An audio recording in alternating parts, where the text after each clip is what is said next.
Good afternoon, ma'am. Good afternoon to all of you.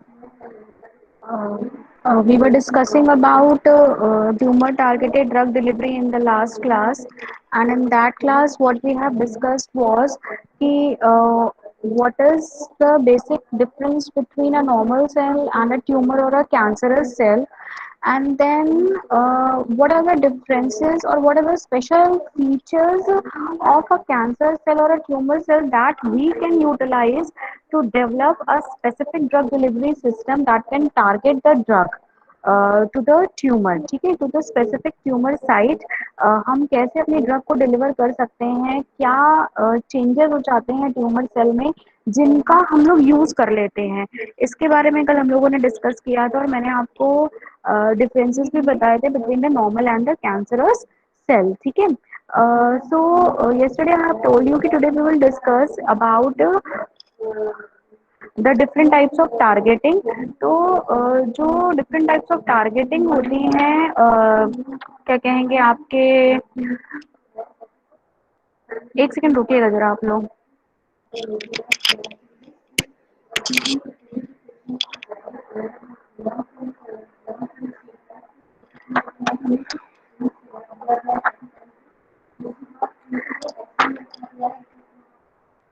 तो हम लोगों ने ये डिस्कस करना था कि किस तरीके की टारगेटिंग से हम लोग जो है ड्रग को टारगेट कर सकते हैं to the tumour cells. So I have told you कि there are two basic approaches by which we can go for the targeting of drug towards tumour. तो प्लीज अपनी कॉपी पेन अपने पास रखिएगा। जैसे मैंने आपको बोला कि दो बेसिक अप्रोचेस हैं, कि यह दो बेसिक टाइप्स ऑफ टारगेटिंग है by which we can target the drug. तो पहली जो टाइप ऑफ टारगेटिंग है या जो पहला टाइप ऑफ अप्रोच है, दैट इज पैसिव टारगेटिंग, ठीक है। और जो दूसरा टाइप ऑफ अप्रोच है, दैट इज एक्टिव टारगेटिंग, ठीक। सो these are the two basic approaches by which we will go for the targeting of drug towards the tumor cell. अब I am going to discuss about passive targeting। तो देखिए, passive targeting का मतलब क्या है कि हम यहाँ पे बॉडी के ही, मैंने कल भी बोला था ये चीज आपको, कि बॉडी के ही कुछ ना कुछ फंक्शनैलिटीज का यूटिलाइजेशन करेंगे in order to target the drug towards the tumour cell. अब यहाँ पे हम किस फंक्शनैलिटी का यूज करेंगे, ये आपके लिए की पॉइंट आ गया कि हम बॉडी की ऐसी किस फंक्शनैलिटी का या ऐसे किस मोर्फोलॉजिकल या हिस्टोपैथोलॉजिकल चेंज का यूज करेंगे ताकि हम अपने ड्रग को क्या कर सके, ट्यूमर तक पहुंचा सकें। तो the answer to this question is कि मैंने आपको कल बोला था कि जो ट्यूमर सेल्स होते हैं उसके जो चारों तरफ जो ब्लड फ्लो होता है वो भी एबनॉर्मल होता है as compare to normal cell. मैंने आपको ये चीज बताई थी, कहीं पे जो ब्लड वेसल्स होंगे बहुत, मतलब जो आउटर लेयर होती है जो ट्यूमर सेल्स के, जैसे ट्यूमर सेल का जो एक ग्रुप है, जो लंप है, तो जो बाहर की तरफ सेल्स होंगे वो तो ब्लड वेसल्स के कांटेक्ट में है, ठीक है। लेकिन जो अंदर की तरफ के जो सेल्स हैं, they are not in contact with the blood vessels. तो देखो अब यहाँ पे क्या चीज हुई, इसको जरा एक पिक्चर को अपने दिमाग में इमेजिन करना कि एक बॉल ऑफ सेल्स है, एक लंप, एक गुच्छा है सेल्स का। बाहर की तरफ के जो सेल्स है उनकी तरफ तो ब्लड वेसल्स हैं, ठीक है। तो आप ये कह सकते हो कि वो थोड़े से, अगर हम अगर इसको बात की जाए कि ये कैसे होंगे, तो वी कैन से कि दीज आर समवॉट मॉइस्ट, क्योंकि उनके पास सेल्स, उन सेल्स के बगल में जो है ब्लड वेसल्स बह रहे हैं और उसमें खून है, तो जिसकी वजह से वो जो ब्लड है वो इन सेल्स के कांटेक्ट में भी रहेगा और यहाँ पे जो साइटोप्लाज्मिक वॉल्यूम है वो ज्यादा रहेगा। लेकिन जैसे जैसे हम इस बॉल के अंदर घुसते चले जाएंगे, ट्यूमर सेल के अंदर आते चले जाएंगे, तो वहां पे वस्कुलेचर कम हो जाएगा, है ना। मैंने आपको ये चीज कल बताई भी थी कि अंदर जो है लिम्फेटिक वेसल्स भी नहीं होते हैं, अंदर तक ट्यूमर सेल के अंदर तक ब्लड वेसल्स भी नहीं पहुंच पाते, इसलिए वहां पे न्यूट्रिएंट्स वगैरह की कमी हो जाती है। तो उस बॉल का अंदरूनी जो हिस्सा होगा वो बहुत हार्ड होगा, बहुत टाइट होगा, ठीक है। तो एक अब आपके दिमाग में एक इमेज आई कि उस बॉल का जो बाहर का हिस्सा है, it is having the contact with the blood flow, तो वो थोड़ा सा मॉइस्ट है, और जो अंदर वाला हिस्सा है वो बहुत हार्ड हो चुका है, ठीक। अब इसी, ये जो ट्यूमर सेल की क्या बोल सकते हैं, यही जो मॉर्फोलॉजी है, यही जो उसका स्ट्रक्चर है, इसी का हम लोग यूटिलाइजेशन करेंगे। कैसे करेंगे, इस पर्टिकुलर मॉर्फोलॉजी की वजह से ट्यूमर सेल्स में एक इफेक्ट दिखता है, that is known as EPR effect. Tumour cells के कोई भी इंजरी वाले सेल्स होते हैं, साइट्स होती हैं, वहाँ पे एक ईपीआर इफेक्ट दिखता है। EPR stands for enhanced permeation retention effect. ठीक है, इनहांस्ड परमिएशन रिटेंशन। अब इसका मतलब समझो, इनहांस्ड का मतलब क्या होता है, इंक्रीज्ड। क्या इंक्रीज हुआ है, permeation as well as retention. Now understand the meaning of this thing. अगर आप लोगों ने अपनी कॉपी में जरा सी वो इमेज बना ली हो तो वो ज्यादा बेटर रहेगा मेरे लिए, कि बाहर की तरफ के सेल्स हैं उनके चारों तरफ ब्लड वेसल्स हैं, और जो अंदर वाले सेल्स हैं उनमें ब्लड वेसल्स नहीं है, वो हार्ड है। ठीक है, अब इसको समझना। हमने कोई क्या कह सकते हैं, ड्रग डिलीवरी सिस्टम बनाया which is targeting the drug towards the tumour cell. ठीक, तो ये drug delivery system blood vessels के थ्रू, ब्लड के थ्रू कहाँ तक पहुंचेगा, it will go towards the tumour cells. ठीक है, वहां पे because of over expression of receptors वगैरह, ये पर्टिकुलर ड्रग डिलीवरी सिस्टम वहां जाके बाइंड कर जाएगा। ठीक, अब बाहर के सेल्स का जो वस्कुलेचर है वो बहुत लीकी है। बाहर के वाले जो सेल्स हैं उनकी मेम्ब्रेन बहुत पतली है, वो बहुत लीकी है, उनमें साइटोप्लाज्मिक वॉल्यूम भी ज्यादा है। ठीक है, जैसे जब तुम लोग किशमिश को पानी में भिगोते हो तो उसकी मेम्ब्रेन कैसे पतली सी हो जाती है, सेम वही चीज को यहाँ पे दिमाग में लाओ। अब ऐसे सेल के बगल में ड्रग रखी है, तो ड्रग बहुत तेजी से परमिएट होके अंदर की तरफ घुसना स्टार्ट करेगी। ठीक है, तो परमिएशन बढ़ा, इनहेंस्ड परमिएशन, और यही तो हम चाहते थे कि जो हमारी ड्रग है उसका परमिएशन क्या हो जाए, इनहेंस हो जाए, तेजी से जो है हमारी ड्रग ट्यूमर सेल्स के अंदर पेनिट्रेट करे, कर गई, यहाँ तक कर गई। अब इस सेल के नीचे वाले सेल, अब देखो खुद ही समझो कि एक, अब ट्यूमर सेल के अंदर एक सिंक कंडीशन बन गई ना।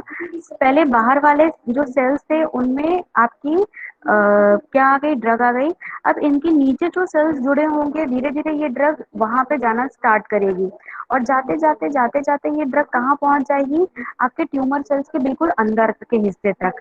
ठीक है, अब मैंने आपको क्या बोला, इनहांस्ड रिटेंशन।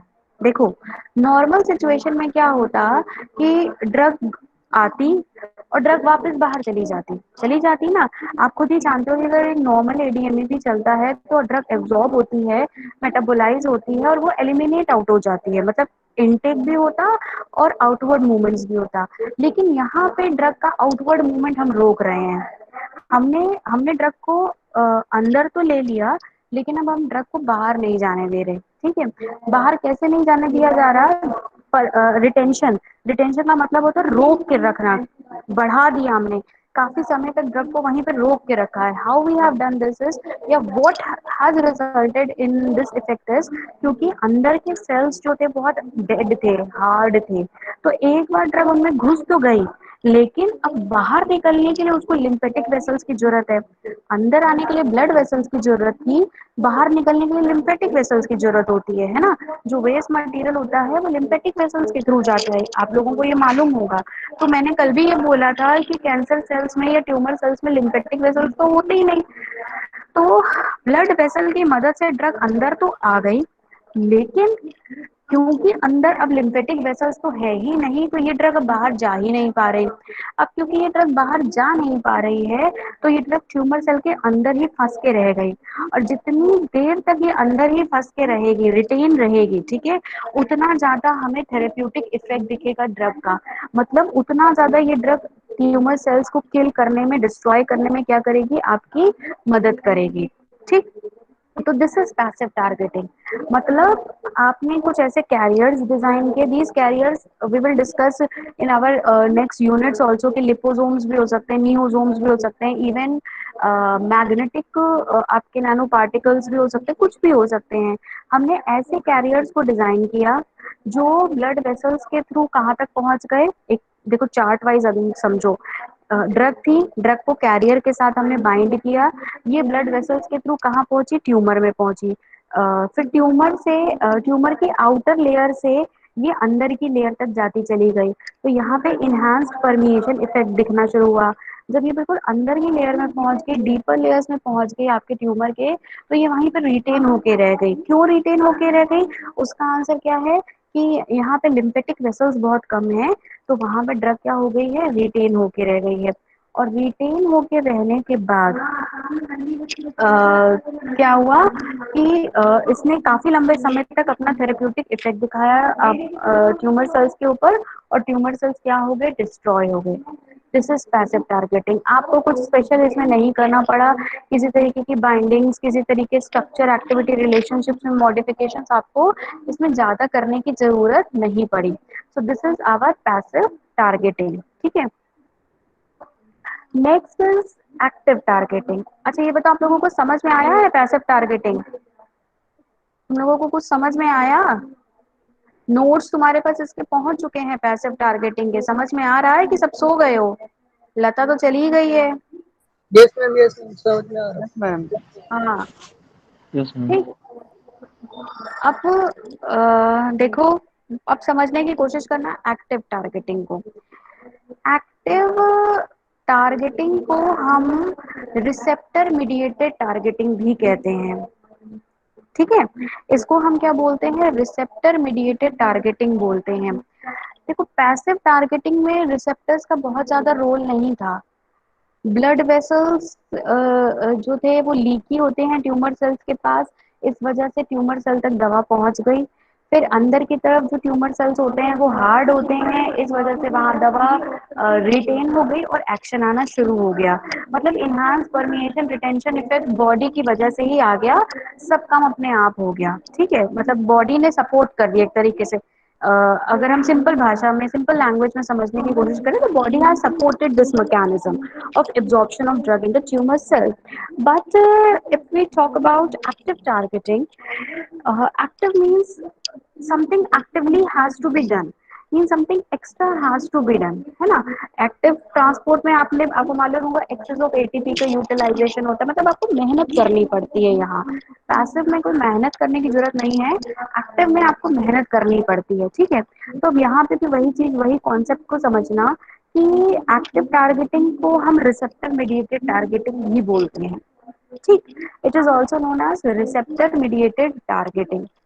अब ये जो आपका रिसेप्टर मीडिएटेड टारगेटिंग होता है, इसका एक बेसिक अप्रोच समझो पहले। अपने कॉपी पेन पे इस अप्रोच को समझना। एक ट्यूमर सेल का या कैंसर सेल का लंप है तुम्हारी बॉडी पे।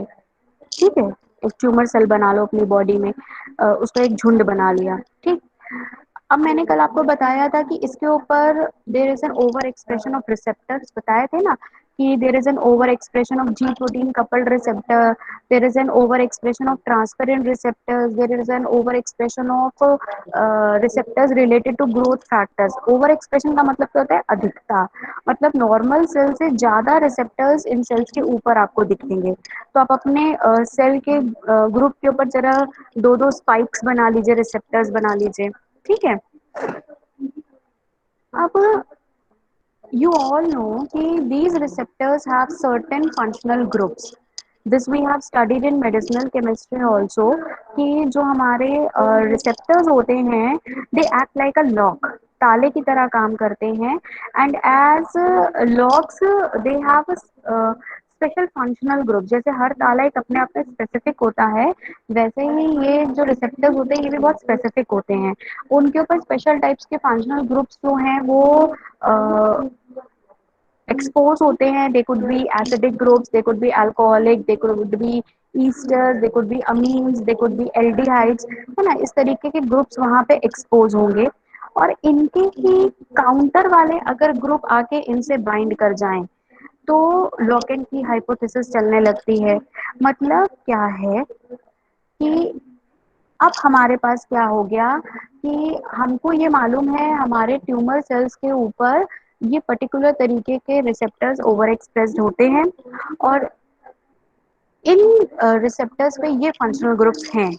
ठीक है, ये तो जो फंक्शनल ग्रुप्स की स्टडीज है, ये एनएमआर, मास, इन सब से ऑलरेडी की जा चुकी हैं। और अब तो बहुत सारे मतलब यू ऑल्सो नो कि बहुत सारे तरीके की जीनोमिक स्टडीज भी की जा रही हैं इन ऑर्डर टू डिटरमाइन कि क्या जीनोमिक स्ट्रक्चर्स हैं या क्या फंक्शनल ग्रुप्स वहाँ अटैच्ड है। तो ये स्ट्रक्चर्स तो ऑलरेडी नोन है। ठीक है ना, हमें क्या करना है लैब में, हम हमें क्या काम होगा अब कि हमें एक ड्रग है जिस ड्रग को रिसेप्टर तक पहुंचाना है। तो इस ड्रग का तो स्ट्रक्चर जो है वो भी कुछ ना कुछ रिसेप्टर के स्ट्रक्चर से मिलना हो चाहिए, मतलब ये ड्रग को भी की तरह काम करना है। अच्छा, अब हम क्या करेंगे, क्योंकि ये टारगेटेड ड्रग डिलीवरी है तो ये ड्रग अकेली तो बॉडी में जाएगी नहीं, नहीं जाएगी ना। तो हम इस पर्टिकुलर ड्रग को बाइंड करेंगे with certain ligand. Ligand means we will bind it to a certain carrier. ठीक है, दो चीजें आ गई अब हमारे पास, हमें एक तो ड्रग चाहिए और दूसरा हमें क्या चाहिए, लिगेंड चाहिए, कैरियर चाहिए। ठीक है, अब तुम लोग बोलोगे मैम इतनी बात तो पिछले वाले में भी आपने बोली थी कि ड्रग होगा, कैरियर होगी और वो ब्लड वेसल्स के थ्रू वहां तक चली जाएगी। तो इसमें क्या अंतर आया, इसमें अंतर है यहाँ पे, जो तुमने पैसिव वाले में कैरियर बनाया था उसको तुमने रिसेप्टर के स्पेसिफिक नहीं बनाया था।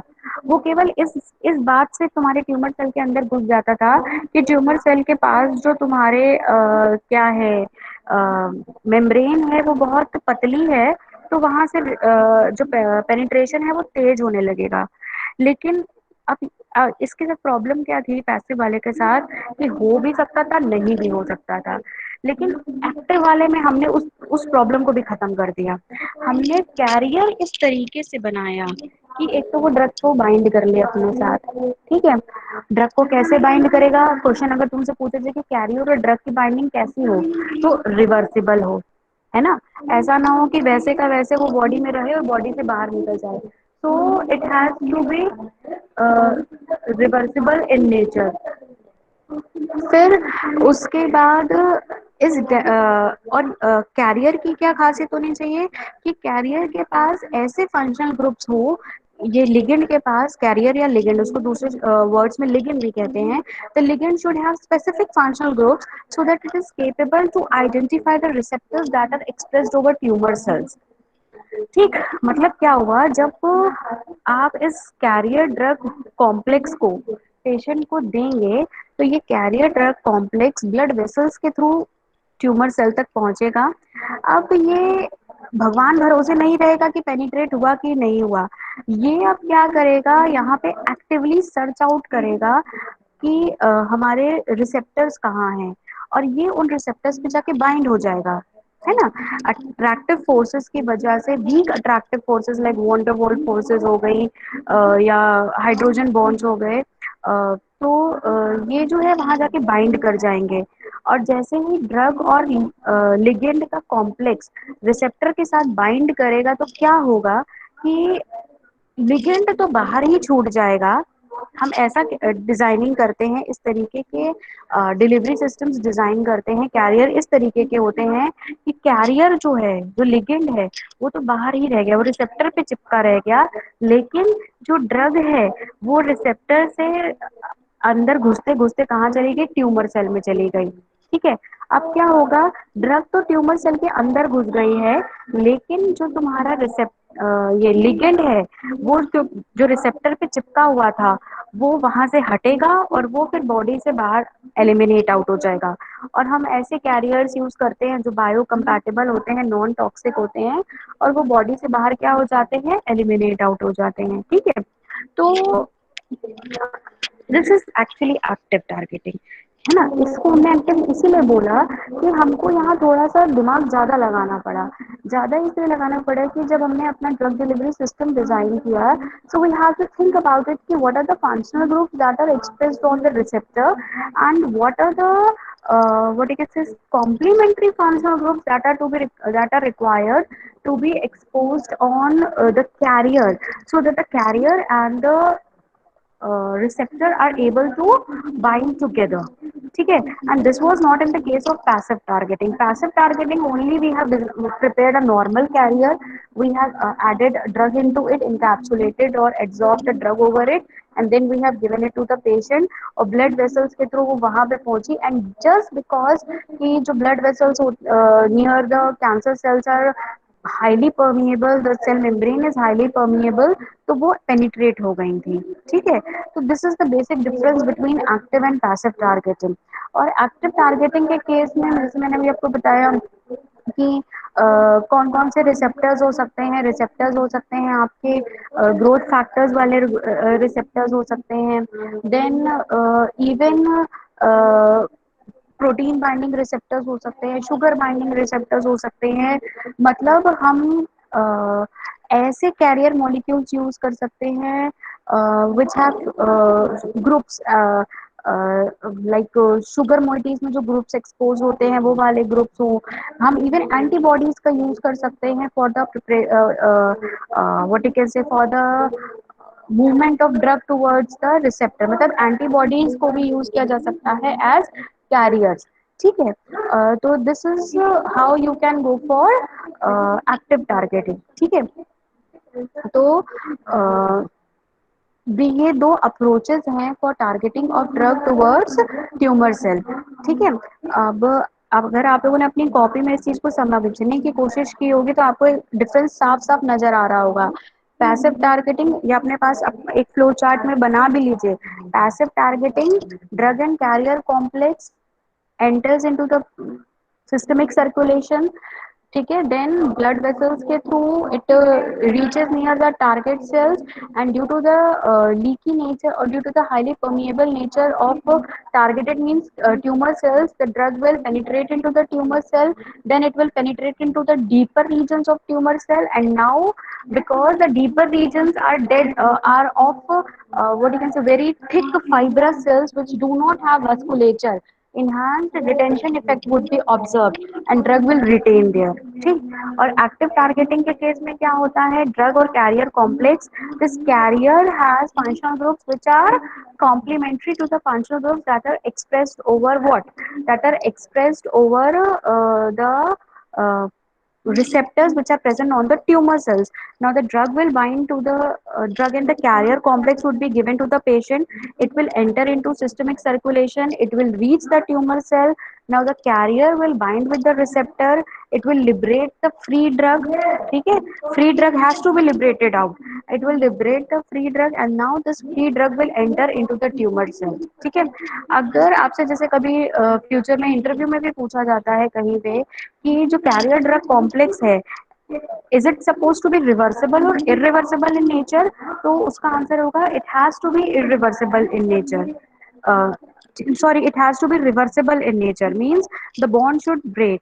और फिर अगर ये क्वेश्चन पूछा जाएगा कि टारगेटेड ड्रग डिलीवरी में टारगेट सेल के अंदर फ्री ड्रग एंटर करती है या ड्रग और कैरियर का कॉम्प्लेक्स एंटर करता है, तो उसका आंसर है free drug. Action is always brought about by the free drug, action is never brought about by the complex of the drug with the carrier. Okay, action हमेशा free drug produce करेगी, कभी भी complex और carrier produce नहीं करेंगे। So this is what is your targeted drug delivery to for the cancerous cells or for the tumorous cells।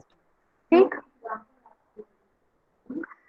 then now we are left with the targeted drug delivery for brain specific targeted drug delivery। तो जो आपका brain specific targeted drug delivery है, जो हमारा tumour वाला था वो तो खत्म हो गया है, जो हमारा नेक्स्ट वाला है आपके सिलेबस में that is brain specific targeted drug delivery. ठीक है, तो बेटा जो brain specific target drug delivery है it is what you can say the body has a natural self safety phenomena, self safety mechanism, है ना। जो हमारा ब्रेन है ये जो या जो हमारा स्पाइनल कॉर्ड है, ये जो ब्रेन है सबसे इंपॉर्टेंट चीज, तो मैं क्योंकि ब्रेन स्पेसिफिक की बात कर रही हूँ तो मैं उसी के बारे में डिस्कस करूंगी आपसे। जो हमारा ब्रेन होता है it is the most versatile and sophisticated organ of our body. Yes और नो, सबसे ज्यादा सोफिस्टिकेटेड है। It is controlling the functions of all other organs, master mind है आपका। तो नेचर ने ही आपको एक सेफ्टी मैकेनिज्म प्रोवाइड किया हुआ है फॉर योर ब्रेन। अगर आप देखो तो आपका ब्रेन जो है externally it is protected by a very hard skull. आपकी स्कल होता है ना, खोपड़ा, तो उससे प्रोटेक्टेड है। और अगर इंटरनली में बात की जाए कि हम तो बहुत सी चीजें खाते हैं, तो हर चीज ब्रेन तक नहीं चली जाती है ना। तो क्यों, The reason is the brain is supported by a covering that is known as blood-brain barrier. It has a very effective barrier that is known as blood-brain barrier. ठीक है, और ये ब्लड ब्रेन बैरियर की खासियत क्या होती है कि ये जो ब्लड ब्रेन बैरियर है, अगर आपने अपना ब्रह्मांकर वाली बुक भी देखी होगी, उसमें ब्लड ब्रेन बैरियर का एक डायग्राम बना हुआ है। आज जरा देखिएगा, you just go through that diagram, जो कि आपकी बीफार्म की बुक में भी है, कि जो सेल्स होते हैं, the cells are very close to each other and the interstitial space between the cell is negligible. बहुत टाइट पैकेजिंग होती है इन सेल्स की, और इस टाइट पैकेजिंग की वजह से these cells do not allow the movement of anything outside the brain to enter into the brain. ठीक है, very tight packaging and very highly lipoidal in nature. So just because of these two factors, tight packaging and highly lipophilic in nature, they do not allow anything to enter into your brain. मतलब हर चीज तुम्हारे दिमाग तक नहीं चली जाती है, वरना तो क्या होगा कि इवन जो तुम परफ्यूम्स भी सूंघते हो ना अपने नाक से, वो तुम्हारे दिमाग तक चला जाएगा, और वो वहां जाके it can cause unconsciousness also. तो nature has provided a safety mechanism for your brain, ठीक है ना, and just because of the presence of this BBB, that is blood brain barrier, आपकी ये समझ लीजिए मैक्सिमम अमाउंट ऑफ ड्रग्स अकेले तो ब्रेन तक पहुंच ही नहीं सकते, अपने आप से वो ब्रेन तक पहुंच ही नहीं सकती, unless and until they are highly lipophilic. And even अगर आपने देखा होगा, अगर आपको कोलॉजी के एग्जांपल याद होगा, लीवोडोपा एंड कार्बिडोपा वाला, तो कभी भी कोई भी ड्रग अकेले तो ब्रेन तक एंटर कर ही नहीं पाती, it requires certain type of what you can से मॉडिफिकेशंस। या तो आप उनके स्ट्रक्चर्स में चेंजेस करिए, उनको प्रो ड्रग्स की फॉर्म में दीजिए, या आप उनको किसी तरीके के कैरियर्स के साथ दीजिए ताकि they can enter into your brain, ठीक है। तो इतना समझ लीजिए, जस्ट अंडरस्टैंड दिस थिंग कि जो हाई मॉलिक्यूलर वेट की ड्रग्स होती हैं, none 100% high molecular weight drugs are not allowed to enter into the brain. मतलब जो बड़े मॉलिक्यूलर वेट की ड्रग्स होंगी, which could be proteinaceous in nature, which could be vitamin in nature, ठीक है ना, जो हाईली क्या बोल सकते हैं किलो डाल्टन्स के मॉलिक्यूलर वेट वाली ग्रुप ड्रग्स होंगी, वो तो कतई ही अलाउ नहीं है, नेवर नेवर नेवर नेवर, मतलब कभी अलाउ नहीं होंगी। बट अगर हम कहें कि अगर बड़े मॉलिक्यूलर वेट वाली अलाउ नहीं है तो चलो ठीक है, क्या छोटे मॉलिक्यूलर वेट वाली अलाउ है, तो भी आंसर है no. 98% of the small molecular weight drugs are also not allowed। मतलब यू कैन से कि ओनली, चाहे हम हाई मॉलिक्यूलर वेट और लो मॉलिक्यूलर वेट को इकट्ठा गिन लें, तो only 2% of the low molecular weight drugs are allowed to enter into the brain, ठीक है। It means you can understand कि how much difficult it is if you want to target a drug towards brain. And when brain targeting is required, when we want to target, yeah, when we want to disease treat the diseases which are specific for the brain, yes or no? So it means कि अगर हम literally एक ले man language में बात करें, तो treatment of brain specific diseases is very difficult by using conventional conventional approaches of delivery of drug towards the brain, yes or no? Because there is blood brain barrier. If you think you are eating a normal tablet and that tablet is going to give you a benefit in serious diseases, nahi, because the tablet is going to circulate throughout the body, even if जो हम अब tablets भी design करते हैं, they are modified versions, ठीक है ना।